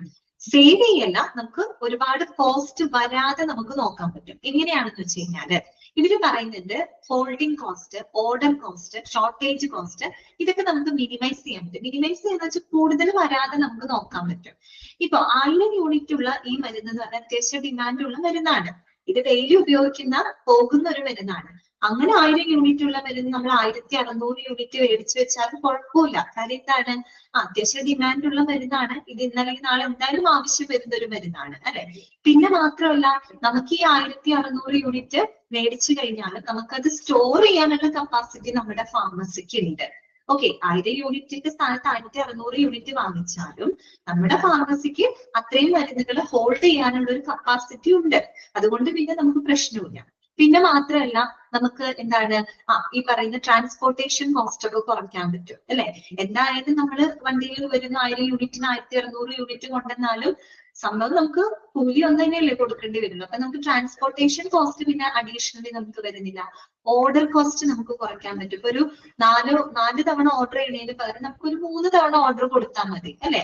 ഒരു 1000 ഓരോ പ്രാവശ്യം തീരുമ്പോ ഒരു ഓർഡർ കൊടുക്കുന്ന ഒരു 4 തവണ ഓർഡർ കൊടുക്കുന്നതിന് പകരം നമുക്ക് ഒരു 3 തവണ ഓർഡർ കൊടുത്താൽ മതി. മനസ്സിലായോ? അപ്പൊ അങ്ങനെയുള്ള കോസ്റ്റ്, ഇപ്പൊ ഹോൾഡിംഗ് കോസ്റ്റ്, ഹോൾഡ് ചെയ്യാനുള്ള ആ ഒരു കോസ്റ്റ്, അതുപോലെ തന്നെ ഓർഡർ കോസ്റ്റ്. ഞാൻ പറഞ്ഞല്ലോ, ഒരു 4 പ്രാവശ്യം ഓർഡർ ചെയ്യുന്ന സ്ഥാനത്ത് നമുക്ക് ഒരു 3 തവണ ഓർഡർ ചെയ്യേണ്ട കാര്യമുള്ളൂ. അപ്പൊ 4ാമതൊരു തവണ ഓർഡർ ചെയ്യുന്ന ആ കോസ്റ്റ് നമുക്ക് അവിടെ കുറയ്ക്കാൻ പറ്റും അല്ലെ. അതുപോലെ തന്നെ ഷോർട്ടേജ് കോസ്റ്റ് കുറയ്ക്കാൻ പറ്റും. ഈ മരുന്നുകൾക്ക് ഷോർട്ടേജ് വന്നു എന്ന് വിചാരിക്കേ. ഷോർട്ടേജ് വരാന്ന് വെച്ചാൽ മരുന്നുകൾ സ്റ്റോക്ക് ഔട്ട് ആയി പോയെന്ന് വിചാരിക്കും, തീർന്നു പോയെന്ന് വിചാരിക്കും. അത്യാവശ്യം ഡിമാൻഡുള്ള മരുന്നാണെങ്കിൽ എന്ത് ചെയ്യും? നമ്മൾ ചിലപ്പോ എക്സ്ട്രാ പൈസ എടുത്ത്, എക്സ്പെൻസ് എടുത്ത് നമുക്ക് ചിലപ്പോ ആ മരുന്നുകൾ വാങ്ങിച്ച് സ്റ്റോർ ചെയ്യേണ്ട ഒരു സാഹചര്യം വരും. അത് നമുക്ക് നഷ്ടമല്ലേ അല്ലെ. അപ്പൊ ആ രീതിയിലുള്ള കോസ്റ്റുകള് നമുക്ക് കുറയ്ക്കാനായിട്ട് സാധിക്കുമെന്നാണ് പറയുന്നത്. അതിന് സാധിക്കുന്ന ആ ഒരു ഒപ്റ്റിമം ക്വാണ്ടിറ്റിനെയാണ് നമ്മൾ എക്കണോമിക് ഓർഡർ ക്വാണ്ടിറ്റി എന്നതുകൊണ്ട് ഉദ്ദേശിക്കുന്നത്. അപ്പൊ വേണമെങ്കിൽ നിങ്ങൾക്ക് ചോദിക്കാം, നമ്മൾ ആ സെന്റൻസിൽ എന്താ പറയുന്നത്? ഒപ്റ്റിമം ക്വാണ്ടിറ്റി എന്നാണ് പറയുന്നത്, മിതമായ ക്വാണ്ടിറ്റി. ഇപ്പൊ നിങ്ങൾക്ക് വേണമെങ്കിൽ ചിന്തിക്കാം, 1000 യൂണിറ്റ് മേടിച്ചു കൊടുത്ത് 1600 യൂണിറ്റ് മേടിച്ചാൽ പിന്നെ ഒരു 2000 യൂണിറ്റ് മേടിക്കാൻ പാടില്ല എന്ന് നിങ്ങൾക്ക് തോന്നാം. 2000 യൂണിറ്റ് നമുക്ക് മേടിക്കാൻ പറ്റില്ല. കാര്യം എന്താ? 2000 യൂണിറ്റ് മേടിച്ചാൽ നമുക്കത് ഹോൾഡ് ചെയ്യാനുള്ള കപ്പാസിറ്റി ഇല്ല.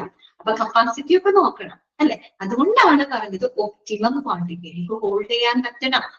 ഓക്കെ, നമുക്ക് ഷോർട്ടേജ് കോസ്റ്റും ഓർഡർ കോസ്റ്റും ഹോൾഡിംഗ് കോസ്റ്റ് ഒക്കെ കുറയ്ക്കുന്ന രീതിയിൽ അങ്ങനെ ഈ പറയുന്ന എല്ലാ കോസ്റ്റുകളും കുറച്ചുകൊണ്ട് നമുക്ക് ടോട്ടൽ ഇൻവെന്ററി കോസ്റ്റ് റെഡ്യൂസ് ചെയ്യാനായിട്ട് പറ്റില്ലേ? അതിനെ സഹായിക്കുന്ന ആ ഒരു ഒപ്റ്റിമം ക്വാണ്ടിറ്റിനെയാണ് എക്കണോമിക് ഓർഡർ ക്വാണ്ടിറ്റി എന്ന് പറയുന്നത്. ഞാൻ പറഞ്ഞ എക്സാമ്പിളില് എക്കണോമിക് ഓർഡർ ക്വാണ്ടിറ്റി എന്ന് പറയുന്നത് 1600 ആണ്. ഓക്കെ, മനസ്സിലായോ പറഞ്ഞ കാര്യങ്ങള്? ക്ലിയർ ആണോ?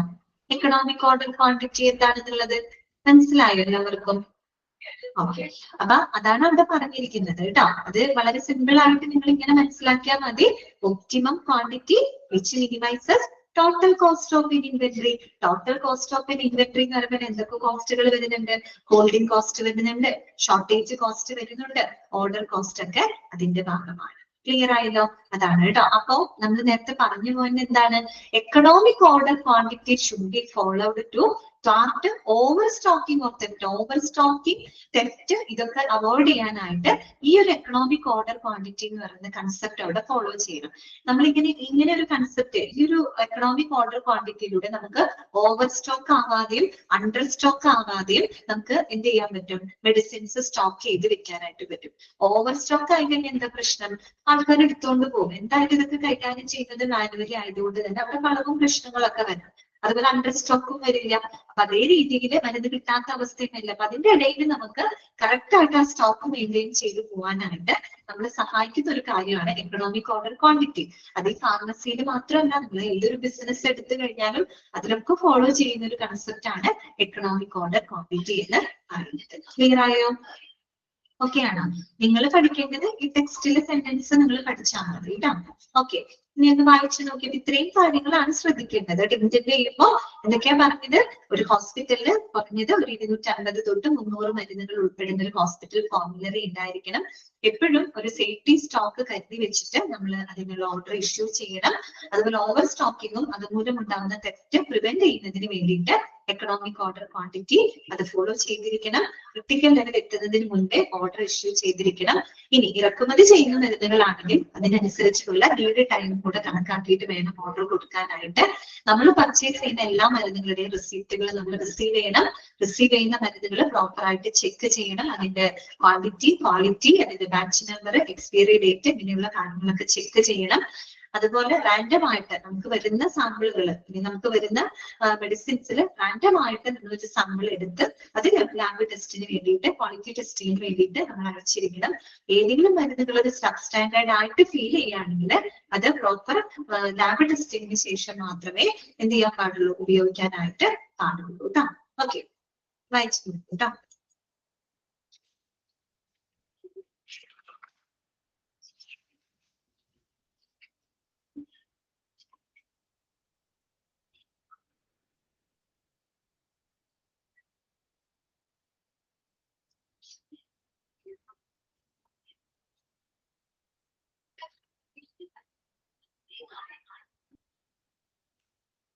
ഓക്കെ ആണല്ലോ? മനസ്സിലായി? അതില് ഇഷ്ടംപോലെ ക്വസ്റ്റ്യൻസ് ഒക്കെ ചോദിക്കാം കേട്ടോ. അപ്പൊ അതനുസരിച്ച് നിങ്ങൾ മനസ്സിലാക്കി പഠിക്കണം കേട്ടോ. അടുത്തത് നെക്സ്റ്റ് നമുക്ക് പഠിക്കാനുള്ളത് റെക്കോർഡ്സ് ആൻഡ് രജിസ്റ്റേഴ്സ്. അപ്പൊ എന്തൊക്കെ റെക്കോർഡുകളും എന്തൊക്കെ രജിസ്റ്ററുകളുമാണ് നമ്മളൊരു ഫാർമസിയിൽ കീപ്പ് ചെയ്യുന്നത്? നമ്മൾ നേരത്തെ പറഞ്ഞില്ലേ, കമ്മിറ്റിയുടെ ഫംഗ്ഷൻ ആയിട്ട് പറഞ്ഞപ്പോ ഫാർമസിയുടെ റെക്കോർഡുകളൊക്കെ റിവ്യൂ ചെയ്യണം, ഓഡിറ്റ് ചെയ്യണം എന്നൊക്കെ നമ്മൾ പറഞ്ഞു അല്ലെ?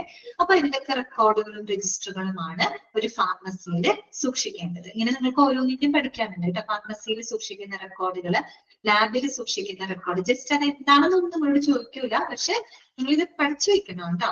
എന്തൊക്കെ റെക്കോർഡാണെന്നുള്ള പേരൊന്നും ഓർത്ത് വെച്ചാൽ മതി.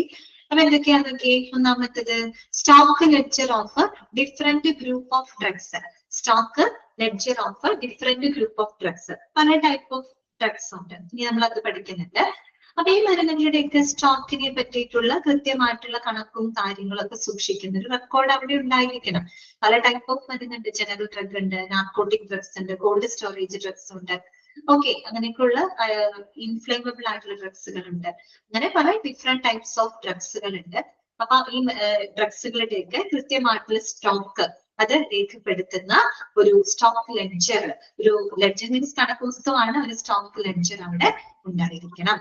ഓക്കെ, പിന്നെന്താണ് ഇന്റന്റ് ആൻഡ് റെസിപ്റ്റ് വൗച്ചർ. ഇപ്പൊ തന്നെ നമ്മൾ ഇന്റന്റിനെ പറ്റി പഠിച്ചതാണ് അല്ലെ?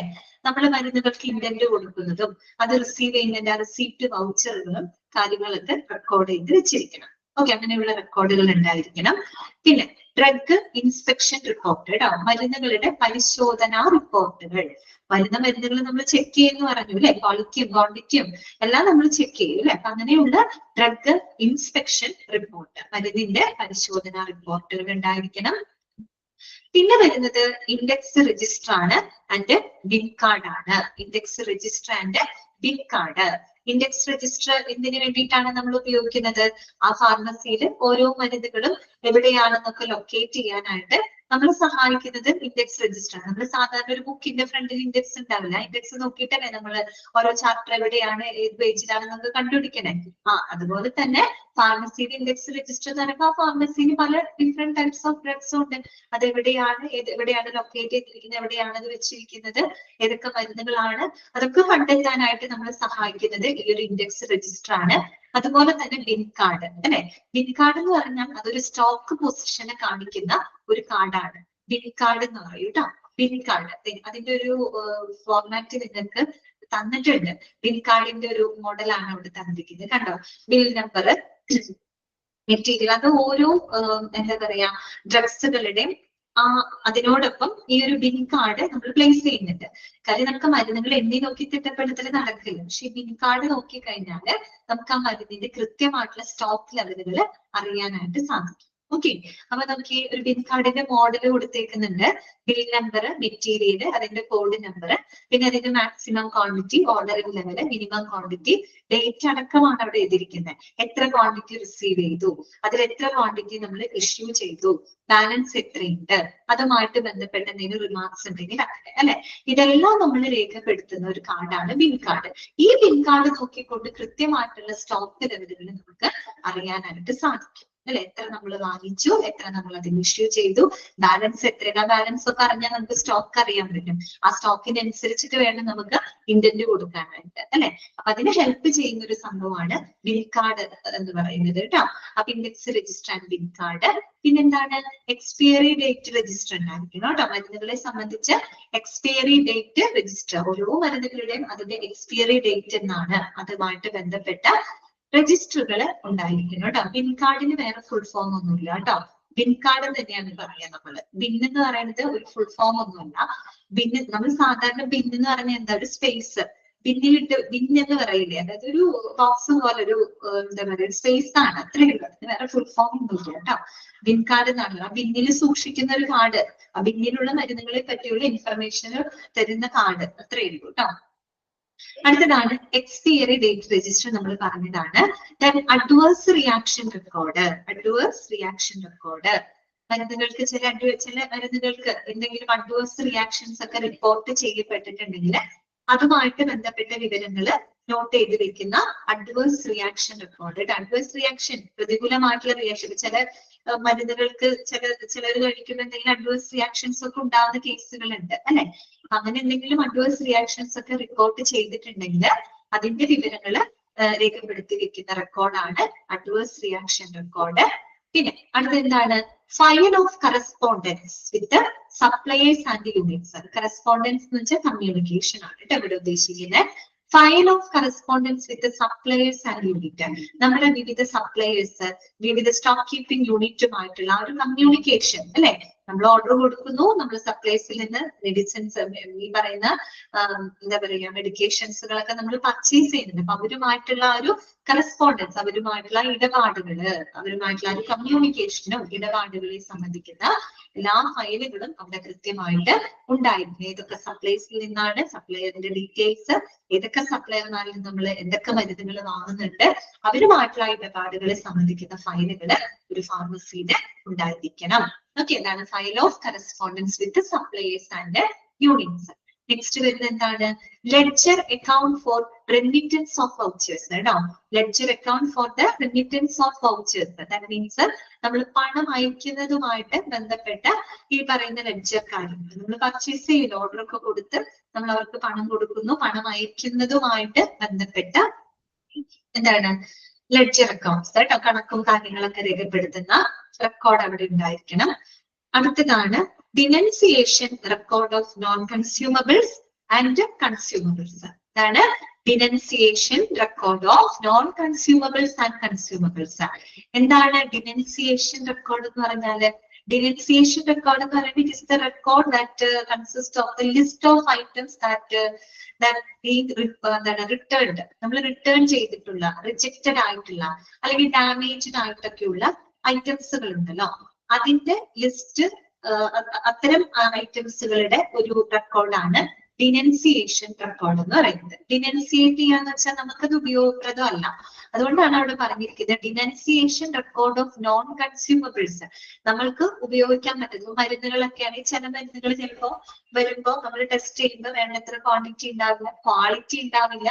കുറെ ചിലപ്പോൾ മരുന്നുകൾ വല്ല ഡാമേജ് ആയി പോയിട്ടുണ്ടാവും, ചിലപ്പോൾ എക്സ്പയറി ഡേറ്റ് കഴിഞ്ഞ മരുന്നുകൾ വരാം. അങ്ങനെയൊക്കെ വന്നു കഴിഞ്ഞാൽ നമുക്കത് ഉപയോഗിക്കാൻ പറ്റുമോ? ഉപയോഗിക്കാൻ പറ്റില്ല. അപ്പൊ അത് നമ്മൾ ഒന്നുകിൽ റിട്ടേൺ ചെയ്യും, അല്ലെങ്കിൽ നമ്മളത് റിജക്ട് ചെയ്യും. നമുക്കത് ഉപയോഗിക്കാൻ പറ്റില്ല. അല്ലെങ്കിൽ ഡാമേജ് ആയതുകൊണ്ടാണോ, അല്ലെങ്കിൽ ശരിയായ ഒരു ക്വാളിറ്റി ഇല്ലാത്തത് കൊണ്ടും മറ്റുമൊക്കെ നമുക്കത് ഉപയോഗപ്രദമല്ല, അല്ലെ? അങ്ങനെ നമ്മൾ അത്തരത്തിലുള്ള ഐറ്റംസുകൾ, അങ്ങനെയുള്ള എത്ര ഐറ്റംസ് ഉണ്ടോ അതിന്റെ റെക്കോർഡാണ് ഡിനൻസിയേഷൻ റെക്കോർഡ് എന്ന് പറയുന്നത് കേട്ടോ. അതാണ് പറയുന്നത് ഡിനൻസിയേഷൻ റെക്കോർഡ് ഓഫ് നോൺ കൺസ്യൂമബിൾസ്. ഇപ്പൊ ഡാമേജ് ആയതിന്റെ പേരിലോ, ക്വാളിറ്റി ഇല്ലാത്തതിന്റെ പേരിലോ, ക്വാണ്ടിറ്റി ഇല്ലാത്തതിന്റെ പേരിലോ, അല്ലെങ്കിൽ എക്സ്പയറി ഡേറ്റ് കഴിഞ്ഞതിന്റെ പേരിലൊക്കെ നോൺ കൺസ്യൂമബിൾ ആയിട്ടുള്ള, നമുക്ക് ഉപയോഗരഹിതമായിട്ടുള്ള, ഉപയോഗപ്രദമല്ലാത്ത മരുന്നുകളുടെ മറ്റും റെക്കോർഡാണ് ഡിനൻസിയേഷൻ റെക്കോർഡ് എന്ന് പറയുന്നത്. അതുണ്ടാവണം. പ്ലസ് കൺസ്യൂമബിൾസ് ആൻഡ് കൺസ്യൂമബിൾസിന്റെ ഉണ്ടാവണം കേട്ടോ. നോൺ കൺസ്യൂമബിളിന്റെ മാത്രമല്ല, കൺസ്യൂമബിൾസിന്റെ ഉണ്ടാവണം. നമ്മൾ ഏതൊക്കെ മരുന്നുകൾ ഉപയോഗപ്പെടുത്തുന്നുണ്ട്, ഉപയോഗിക്കുന്ന മരുന്നുകളുടെ കൃത്യമായിട്ടുള്ള റെക്കോർഡുകൾ അവിടെ ഉണ്ടായിരിക്കണം. പിന്നെന്താണ്? ഇയർലി സ്റ്റോക്ക് കൺഫർമേഷൻ റെക്കോർഡ് കേട്ടോ. ഇയർലി സ്റ്റോക്ക് കൺഫർമേഷൻ റെക്കോർഡ്, അതായത് വാർഷിക സ്റ്റോക്ക് കൺഫർമേഷൻ റെക്കോർഡ് ഉണ്ടാവണം, അല്ലെ? സ്റ്റോക്ക് ചെയ്യാന്ന് വെച്ചാൽ, സ്റ്റോക്ക് എന്ന് പറയുമ്പോൾ നമ്മൾ ഉപയോഗിക്കാത്ത സാധനങ്ങളാണ്. ഒരു വർഷം അവസാനിക്കുമ്പോൾ ബാക്കി വന്ന ഗുഡ്സ് ആൻഡ് സർവീസ് സ്റ്റോക്കുള്ള, സ്റ്റോക്ക് മീൻസ് നമ്മളത് ഉപയോഗിച്ചിട്ടില്ല, അല്ലെ? ആ സ്റ്റോക്ക് വന്നിട്ട് പ്രത്യേകിച്ച് ഒരു വർഷത്തേക്കൊക്കെയാണ് നമ്മൾ പൊതുവെ അത് എടുക്കുക. അപ്പൊ ഒരു ഇയർലി സ്റ്റോക്ക് കൺഫർമേഷൻ റെക്കോർഡാണ്. ഇപ്പൊ ഒരു വർഷമൊക്കെ അവസാനിക്കുന്ന സമയത്ത് എത്ര ഗുഡ്സ് ആൻഡ് സർവീസസ് ഒക്കെ അവിടെ സ്റ്റോക്ക് ആയിട്ടുണ്ട്, അതിന്റെ ആ ഒരു കൺഫർമേഷൻ, അതിന്റെ ഡോക്യുമെന്റ് കേട്ടോ. അങ്ങനെയുള്ള റെക്കോർഡുകൾ ഉണ്ടായിരിക്കണം. പിന്നെ ഹോസ്പിറ്റൽ ഫോർമുലറി, നമ്മൾ പറഞ്ഞില്ലേ, ഡ്രഗ് ഫോർമുലറി ഉണ്ടായിരിക്കണം. പിന്നെ ആന്റിബയോട്ടിക് പോളിസി, അതായത് guidelines for the antibiotic usage. ആന്റിബയോട്ടിക്കുകൾ ഉപയോഗിക്കുന്നതുമായിട്ട് ബന്ധപ്പെട്ട പോളിസികളും അവിടെ ഉണ്ട്. ആന്റിബയോട്ടിക് പറഞ്ഞാൽ നമ്മള് ന്യൂസ് പേപ്പറിലൊക്കെ കണ്ടിട്ടില്ലേ, അതായത് പെട്ടെന്ന് ഓടിപ്പോയിരുന്ന ആന്റിബയോട്ടിക്കുകൾ അങ്ങനെ എഴുതാൻ പാടില്ല ശരിക്കും. കാര്യം ആന്റിബയോട്ടിക് അത്ര അത്യാവശ്യം ഉണ്ടെങ്കിൽ മാത്രമേ എഴുതാൻ പാടുള്ളൂ എന്നാണ് അതിന്റെ ഒരു ഇത്. അപ്പൊ ഈ ആന്റിബയോട്ടിക്കുകൾ ഉപയോഗിക്കുന്നതുമായിട്ട് ബന്ധപ്പെട്ട ചില പോളിസികൾ ഉണ്ട്. നമ്മളൊരു കോഴ്സ് പോലെയാണല്ലോ മരുന്ന് കഴിക്കുന്നത്. സോ അതിനെ പറ്റിയുള്ള ഗൈഡ് ലൈൻസ് ആണ് കേട്ടോ. ഗൈഡ് ലൈൻസ് അബൌട്ട് ദ എന്താണ് ആന്റിബയോട്ടിക്സ് യൂസേജ് കേട്ടോ. അപ്പൊ അങ്ങനെയുള്ള ആന്റിബയോട്ടിക് പോളിസികളും ഇവിടെ ഉണ്ടാവണം, ഫാർമസിയിൽ ഉണ്ടാവും. എന്തൊക്കെ റെക്കോർഡുകളാണെന്ന് നമ്മൾ പറഞ്ഞത്? Stock ledger of different group of drug, Indian receipt voucher, drug inspection report, index register and pin card, expiry date register, adverse reaction record, file of correspondence with the suppliers and unit, ledger account of remittance of vouchers, denunciation record of non-consumables and consumables, yearly stock confirmation record, hospital formulary, then antibiotic policy. നിങ്ങളോട് എങ്ങനെ ചോദിക്കാം? ഒരു ഫാർമസിയില് സൂക്ഷിക്കുന്ന റെക്കോർഡുകള്, രജിസ്റ്ററുകൾ ഏതൊക്കെയാണ്? ഇത് important ആണ് കേട്ടോ. ഇത് ഇമ്പോർട്ടന്റ് ആണ്. ഈ റെക്കോർഡ് എന്താണെന്നൊന്നും നിങ്ങളോട് ചോദിക്കില്ല കേട്ടോ. ഒരു ഫാർമസിയില് സൂക്ഷിക്കുന്ന റെക്കോർഡുകൾ ഏതൊക്കെയാണെന്നൊന്ന് ഐഡന്റിഫൈ ചെയ്യാൻ പറഞ്ഞാല്, ഓപ്ഷനൊക്കെ തന്നിട്ട് ചോദിച്ചു കഴിഞ്ഞാല് നിങ്ങൾക്ക് തിരിച്ചറിയാൻ പറ്റണം. അത്രേ ഉള്ളൂ കേട്ടോ. ചിലപ്പോ ഇതിൽ പറയാത്ത വല്ല റെക്കോർഡൊക്കെ എടുത്ത് തരും ഓപ്ഷൻ എടുത്ത്. നിങ്ങൾക്ക് അറിയണം ഇതിന്റെ റെക്കോർഡുകളാണ് ഒരു ഫാർമസിയിൽ സൂക്ഷിക്കുന്നത്. ഓക്കെ, ഇത്രേ ഉള്ളൂ കേട്ടോ. പിന്നെ പിൻ കാർഡിന്റെ മോഡൽ നിങ്ങൾ കണ്ടല്ലോ. ഓക്കെ, പിൻ കാർഡ് ശരിക്കും സ്റ്റോക്ക് പൊസിഷനെയാണ് കാണിക്കുന്നത് കേട്ടോ. ഇത്രയും കാര്യങ്ങൾ ക്ലിയർ ആണോ നിങ്ങൾക്ക്? ഓക്കെ ആണോ? ഇനി നമുക്ക് പഠിക്കാനുള്ളത് സ്റ്റോറേജ് ഓഫ് ഡ്രഗ്സ് ആണ് കേട്ടോ. അതാണ് സ്റ്റോറേജ് ഓഫ് ഡ്രഗ്സ് ആണ്. That means procurement of drugs എന്നൊക്കെ നമുക്ക് പറയാം അല്ലെ. മരുന്നുകളുടെ സ്റ്റോറേജുമായിട്ട് ബന്ധപ്പെട്ട കാര്യങ്ങളാണ് ഇനി നമുക്ക് പഠിക്കാനുള്ളത്. അപ്പൊ അതിനകത്ത് ഡിഫറെന്റ് ടൈപ്സ് ഓഫ് ഡ്രഗ്സും പറയുന്നുണ്ട്. ആ ഓരോ ഡ്രഗ്സും ഏതൊക്കെ രീതിയിലാണ് ഇത് സ്റ്റോർ ചെയ്യേണ്ടതെന്നും നമ്മൾ പഠിക്കുന്നുണ്ട്. ആദ്യം നമ്മൾ അവിടെ പറയുന്നത്, നമ്മൾ ഡിഫറെന്റ് ടൈപ്സ് ഓഫ് ഡ്രഗ്സുകൾ അവിടെ ഒരു ഫ്ലോ ചാർട്ട് ആയിട്ട് കൊടുത്തിട്ടുണ്ട് അല്ലെ. ഏതൊക്കെയാന്ന് നോക്കിയേ. ജനറൽ ഡ്രഗ്സ് ഉണ്ട്, നാർക്കോട്ടിക് ഡ്രഗ്സ് ഉണ്ട്, ഇൻഫ്ലേമബിൾ ഡ്രഗ്സ് ഉണ്ട്, അതുപോലെ തന്നെ കോൾഡ് സ്റ്റോറേജ് ഡ്രഗ്സ് ഉണ്ട്. ഇതൊക്കെ എന്താണ്? ഡിഫറെന്റ് ടൈപ്സ് ഓഫ് ഡ്രഗ്സ് ആണ് അല്ലെ. ജനറൽ ഡ്രഗുകള്, നാർക്കോട്ടിക് ഡ്രഗുകള്, അതുപോലെ കോൾഡ് സ്റ്റോറേജ് ആയിട്ടുള്ള ഡ്രഗ്സുകള്, ഇൻഫ്ലേമബിൾ ഡ്രഗ്സ്. ഈ പറയുന്ന ഓരോ ഡിഫറെന്റ് ടൈപ്സ് ഓഫ് ഡ്രഗ്സിനെ നമ്മൾ സ്റ്റോർ ചെയ്യുന്നത് ഒരേ രീതിയിലാണോ? അല്ല. എല്ലാത്തിനും അതിൻ്റെതായ രീതിയിൽ നമ്മൾ സ്റ്റോർ ചെയ്ത് വെക്കണം. മോഡ് ഓഫ് പ്രൊക്യൂർമെന്റ് എല്ലാത്തിന്റെ വ്യത്യാസമാണ് അല്ലെ, വ്യത്യാസമുണ്ട്. അപ്പൊ ഓരോന്നിന്റെ എങ്ങനെയാണ് നോക്കാം. ഫസ്റ്റ് വരുന്നത് ജനറൽ ഡ്രഗ്സിന്റെ സ്റ്റോറേജ് ആണ്. ജനറൽ ഡ്രഗ്സിന്റെ സ്റ്റോറേജ് എന്തൊക്കെയാണ് ഇത് മനസ്സിലാക്കി പോയാൽ മതി കേട്ടോ. എന്തൊക്കെയാണ്? Drug should be organised alphabetically in the cabinet. ഇതായിരിക്കണം ജനറൽ ഡ്രഗ്സ് എങ്ങനെയാണ് നമ്മൾ ഓർഗനൈസ് ചെയ്യേണ്ടത്? ആൽഫബറ്റിക്കലി ഇൻ ദ ക്യാബിനറ്റ് കേട്ടോ. ആൽഫബറ്റിക്കൽ ഓർഡറിലായിരിക്കണം നമ്മൾ ഡ്രഗ്സ് ഓർഗനൈസ് ചെയ്യേണ്ടത്. പിന്നെ bin card depicting stock position, അതൊരു പോയിന്റ് ആണ്, അണ്ടർലൈൻ ചെയ്ത് വെക്കുക കേട്ടോ.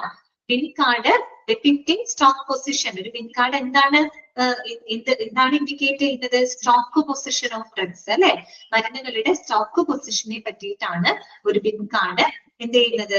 ഡെപിക്റ്റ് ചെയ്യുന്നത്. എന്നിട്ട് തന്നെ ചോദിച്ചിട്ടുണ്ട് കേട്ടോ. ബിൻ കാർഡ് ഡെപിക്റ്റ് ഡാഷ്, എന്താണ് ഡെപിക്റ്റ് ചെയ്യുന്നത്? Stock position. പിന്നെ അടുത്ത എന്താണ്?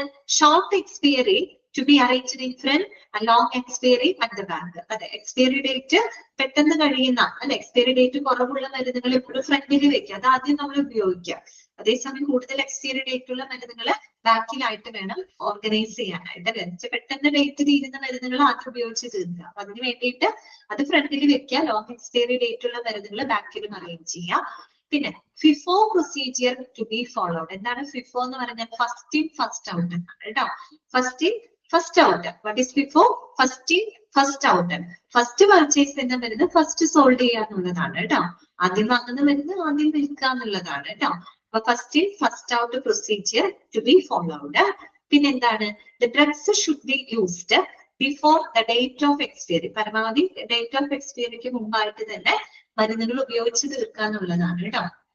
അപ്പൊ അധികം എക്സ്പയർഡ് മരുന്നുകൾ വരികയെന്ന് പറഞ്ഞാൽ നമ്മൾ സ്റ്റോക്ക് ലെവലൊക്കെ കറക്റ്റ് ആയിട്ട് മെയിൻറ്റെയിൻ ചെയ്ത് പോയില്ല എന്നുണ്ടെങ്കിലാണ് ഒരുപാട് വേസ്റ്റും കാര്യങ്ങളൊക്കെ വരുന്നത്. അല്ലാത്ത പക്ഷം എക്സ്പയറി ഡേറ്റിന് മുൻപായിട്ട് തന്നെ മരുന്നുകൾ ഉപയോഗിക്കുക, വിതരണം നടത്തുക. പിന്നെ expiry drugs to be disposed of as per the rule കേട്ടോ.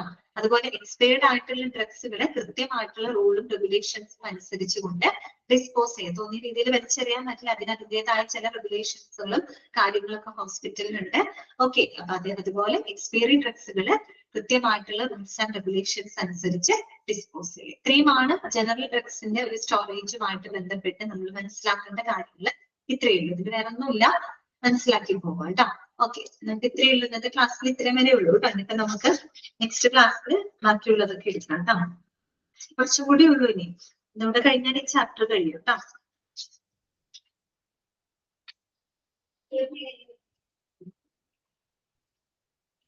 അൺമ്യൂട്ട് ചെയ്തിട്ടുണ്ട് കേട്ടോ.